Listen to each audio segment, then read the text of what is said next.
नमस्कार लोरास किचन को बहुत बहुत स्वागत। आज आम गोटे सुंदर सकाल जलखिया बनैबा। तो चलतु डेरी नक रेसिपीटी स्टार्ट करवा। भिडियोटी भल लगे चैनल को प्लीज सब्सक्राइब करने। यापाई देखूँ मुझे नहीं जाइए बिरी चाउलर बटा से देदेबा किसी भृषंग पत्र कंचा लंका गोटे छोट छोट कर काटिकी नहीं। दुईटी मीडियम साइज्र पिज को मुझे टी बड़ बड़ कर काटिकी नहीं। आ स्वाद अनुसार लुण हाफ चामच जीरा आ गोटे चामच सोरिष तेल देकी भल भाव में मिक्स करनबा। सोरिष तेलटा ये बिल्कुल ऑप्शनल अच्छे आप चाहिए स्किप करेंगे कहीं जेहेतु हम ब्रेकफास्ट बनाऊँ तो से आप चाहिए स्किप करेंगे। भल भाव में आम आपको मिक्स करवा। तो ये बैटर मु राति प्रस्तुत करके रखी सब गोटे कप्र बिरी आउ 1.5 कप्र चाउल को लेकिन आप बैटर प्रस्तुत करेंगे। एबे आमे कौन करबा ना गैस फ्लेम पूरा लो रे रखी कड़े को गरम करबा। कड़े गरम होला पर सेथिरे आमे सोरिष तेल ऐड करबा। आपन चाहिले एबे रिफाइन मध्ये ऐड करि पारिबे। तेल गरम होला पर आमे से बैटर को सेथिरे सब ऐड कर दबा।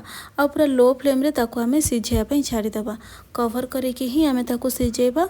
आ गोटे पट हे सारला परे ताको आमे अन्य पटटे को नोटे दबा। एमिति उभय पट हे गले बहुत ही कम समय रे हमर बनि जिवो।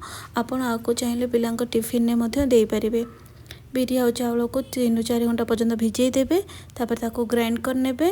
ताको भलरे 10 मिनट पर्यंत फेणी देबे। तापर ताको कवर करके 5-6 घंटा पई रखी देबे। प्रस्तुत हो जिवो आपनकर बिरी चाउलर बटाटी बा बैटरटी। एबे गोटे पट हेलानी अन्य पटे को उठेई देबा। आउ टिके तेल देकी कवर कर देबा। आउ गोटे पट होला पर सेते जानबे जेतोले ऊपर पटा टिके सुखिला देखाउथबो।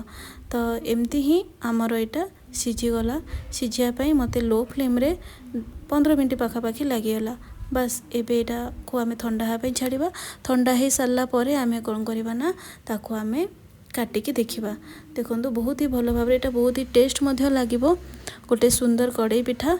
तो जदि आपण मानको ये वीडियोटी भल लागिथिबो ताहाले लाइक कमेंट और मो चैनल को प्लीज सब्सक्राइब करनेबे। आज पे एतिकी। नमस्कार। जय श्री जगन्नाथ।